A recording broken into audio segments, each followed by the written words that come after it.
సోమవారం ఎలాంటి పనులు చేస్తే సకల శుభాలు కలుగుతాయి? సోమవారం ఎటువంటి కార్యక్రమాలు నిర్వహించరాదు?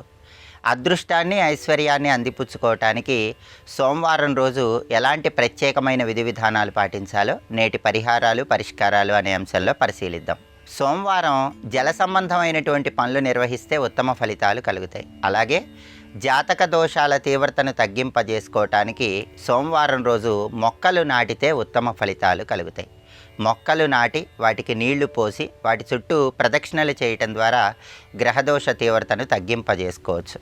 అలాగే వెండికి సంబంధించిన వస్తువులు కొనుగోలు చేయటం ద్వారా లక్ష్మీ కటాక్షాన్ని సిద్ధింపజేసుకోవటానికి సోమవారం విశేషంగా సహకరిస్తుంది. సంగీతపరమైన విద్యలు నేర్చుకోవటానికి కూడా సోమవారం అనుకూలమైన రోజు.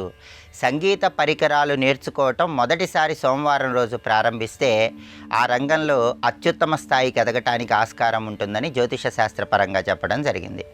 అలాగే ఒక ముఖ్యమైనటువంటి పనిని ప్రారంభించేటప్పుడు ఆ పనిలో విజయాలు అందిపుచ్చుకోవటానికి పెద్దల సలహాలు, సూచనలు స్వీకరించడానికి సోమవారం విశేషంగా సహకరిస్తుంది.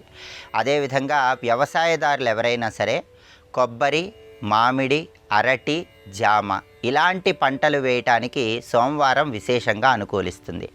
అన్నప్రాసన, అక్షరాభ్యాసం, నామకరణం, కేశఖండనం ఇలాంటి కార్యక్రమాలన్నీ కూడా సోమవారం రోజు నిర్వహించుకుంటే ఉత్తమ ఫలితాలు కలుగుతాయి. అయితే శంకుస్థాపన మాత్రం సోమవారం రోజు చేసుకుంటే మధ్యమ ఫలితాలనే కలిగింపజేస్తుందని జ్యోతిష శాస్త్రపరంగా చెప్పడం జరిగింది. అయితే సోమవారం రోజు కొన్ని ప్రత్యేకమైన పనులు ఎట్టి పరిస్థితుల్లో చేయరాదు. సోమవారం వివాహం చేసుకోరాదని ప్రామాణిక గ్రంథాలలో చెప్పడం జరిగింది. అలాగే వివాహ సంబంధమైనటువంటి పనుల నిమిత్తమై పసుపు దంచడానికి కూడా సోమవారం అనుకూలించదు. అలాగే సోమవారం రోజు నీలం రంగు వస్త్రాలు, నలుపు రంగు వస్త్రాలు ధరించరాదు. ఆహారంలో బెండకాయలు, మసాలా దినుసులు, ఆవాలు, నల్ల నువ్వులు ఇలాంటివి సోమవారం రోజు స్వీకరించరాదు. అలాగే విద్యా సంబంధమైనటువంటి పుస్తకాలు, పెన్నులు ఇలాంటివి కొనుగోలు చేయటం కూడా సోమవారం అంతగా శుభ ఫలితాలను కలిగింపజేయదు. సోమవారం రోజు పత్తి కొనుక్కోకూడదు, ఒత్తులు తయారు చేసుకోకూడదు. ఒత్తులు బుధవారం తయారు చేసుకుంటే ఉత్తమ ఫలితాలు కలుగుతాయి.